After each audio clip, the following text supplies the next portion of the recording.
Ted Nugent, who's joining us right now on Florida's Voice. It is great to see him. How are you?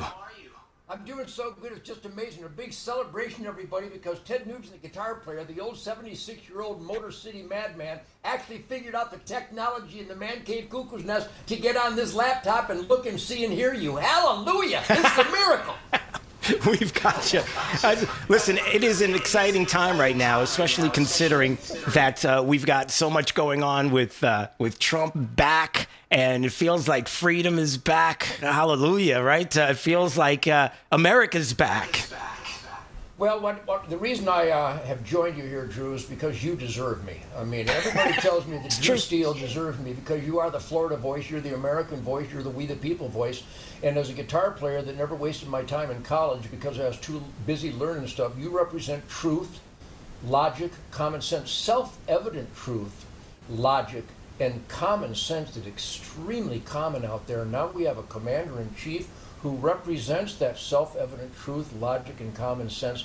So these really are celebration times. And I don't know, Drew, if I'm more giddy and excited and just absolutely gonzo that President Trump is the right man at the right time when America needs him more than anything, but that the Democrats are still going berserk, clinging to the system by which the American people rejected them. So here's my tip to the Democrat Party and all these goofballs out there that don't believe in secure borders, that really welcome fentanyl to poison America, who celebrate the Mexican drug cartels to poison and slaughter Americans. Those Democrats that clearly stand for those atrocities, stay on course. You're doing God's work because you are so putrid, you are so numbskull toxic that you don't even know that you're offending the very heartbeat of the best Americans in the asset column. So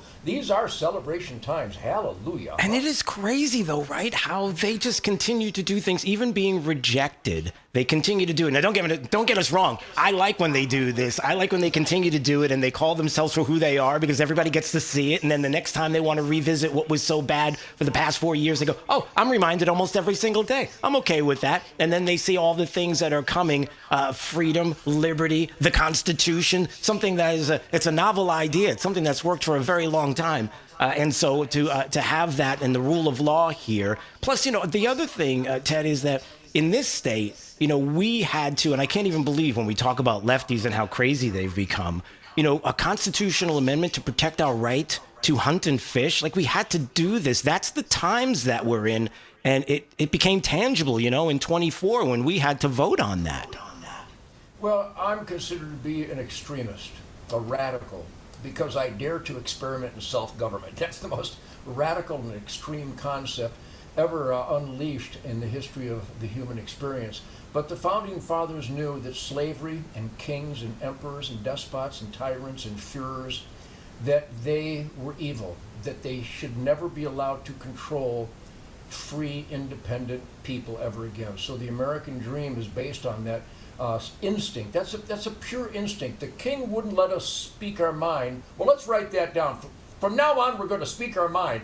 The king wouldn't let us choose our own religion. Let's write that down. Let's keep that as the First Amendment. And to have a free press. And to protest when the government violates the will and the instincts, again, the self-evident truth, logic, and common sense of the people. So thank you for doing what you do. If I may, on Florida's Voice, yes, because I'm the only guy who has the authority to do the following. Okay. I give you a lifetime swinging T-Rex scrotum of truth, logic, and common sense award, because it takes balls. It takes confidence that your instincts are pure. When you think, I'm considered an extremist because I actually think and make choices that will keep me in the asset column for my family, my band, my crew, my hunting team, my grandkids, my neighbors, my community, the good earth, conservation, environmental accountability, holding my elected employees constitutionally accountable to we the people who happen to be their boss. See, those words that come out of my mouth, it drives the Democrats batty because every time they've tried to debate me, I've ended up chewing on their family tree and spitting toxic sawdust in their face. You can't beat Ted Nugent in a debate, because if you're going to arm wrestle Ted Nugent, I told this to Pierce Morgan, if you're going to arm wrestle Ted Nugent, next time you might want to bring an arm. Because I literally am a humble servant, as you obviously represent, Drew. Truth, logic, common sense based on an open mind, a thoughtful, conscientious pursuit of quality of life. And again, I use the term asset column. If you work hard, earn your own way, live within your means, save for a rainy day, and give to those who truly try but sometimes stumble, we all do, we're in the asset column. If you literally want to spend hard-earned tax dollars on gay parades in Peru, like the U.S. aid has been doing, and like Uncle Sam has been doing, you're in the liability column. So Democrats, you're rock solid in the liability column. Make yourselves comfortable, because we're going to keep you there. And the fact is that truth won, right? And that's the other thing, too. That's what's winning right now. The fact that Trump is doing what he's doing and what we're seeing with Elon Musk and Doge and USA, and we could spend a whole hour on that and everything that's going on in the corruption. But exposing that, the people are ready for that. And you've been calling truth for as long as I've heard your voice. You've been the man who tells the truth all the time. You may not like the truth, but it's coming at you. And now I think the American people feel like it's okay now. Now, no matter what it is, rip the Band-Aid off. We're ready for it. Yeah, well, you had mentioned how we can't believe that we actually have to write down self-evident truth, instinctual reality, based on God's miraculous, renewable, environmental miracle. I mean, as hunters, fishermen, and trappers, you would never think that you have to actually write down that we have the right to balance the herds and the flocks and the schools of fish every year to keep the environment healthy, because clean air, soil, and water comes from a balanced habitat that during the natural season of harvest, we reduce the surplus to make room for next year's wildlife production. Drew! That sentence has never been uttered in a school in the history of the United States of America. So you're right. The Founding Fathers wrote down we can say what we believe. We can choose our own religion. We can have a free press to monitor the government. We can protest the government, and we can keep and bear arms. Not just the king's jack-booted thugs get to have swords and bows and arrows. We, the people, get to keep and bear arms, and it shall not be infringed. So yeah, Florida is a beacon of light. I live in Texas. It's a beacon of light. Christy Nome over there in South Dakota, that's a beacon of light. There's a lot of conservative, we the people, God, family, country, Constitution, Bill of Rights, Ten Commandments, Golden Rule, law and order, good over evil, self-defense. Wow, that's some radical stuff. Anyhow, there's a lot of people that voted for that on November 5th. So here, let me pull the bandage off momentarily. Governor DeSantis is a great, great man. He's in the asset column. He has steered Florida in the right direction. But somehow, we have got to put those sacred white-tailed deer, the alligators, the bear, the black bear. There are no Florida panthers. Somebody write this down.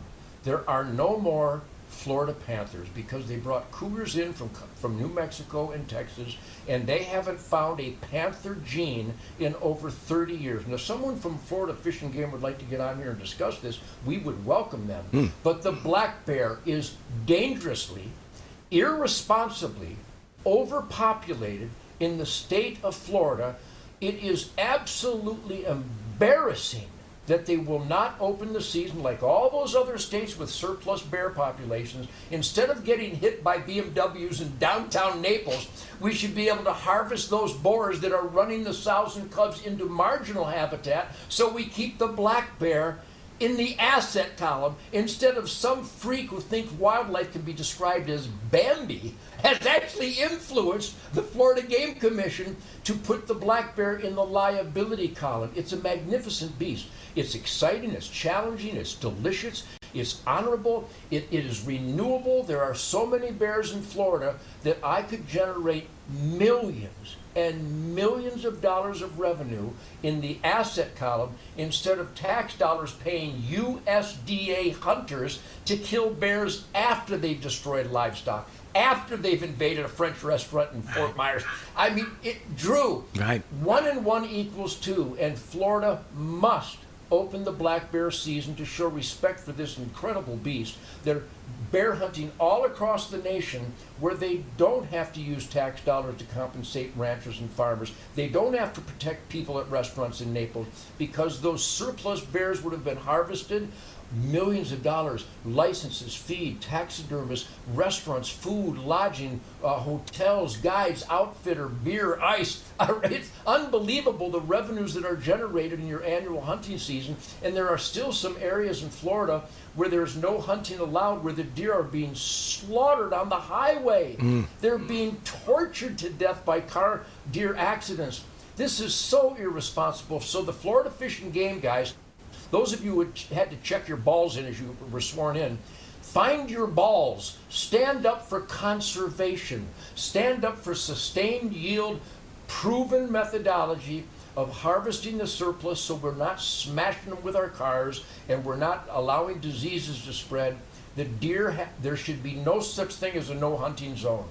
All around those cities up near Pensacola, and well, I think they got it down in the Panhandle, Sure. but up around Clearwater, there are parks where you're not allowed to hunt deer, and there are so many deer they're being slammed every day by automobiles. Who is so nasty as to allow that to continue? So I'm here to try to get conservation back into policy making in the great state of Florida.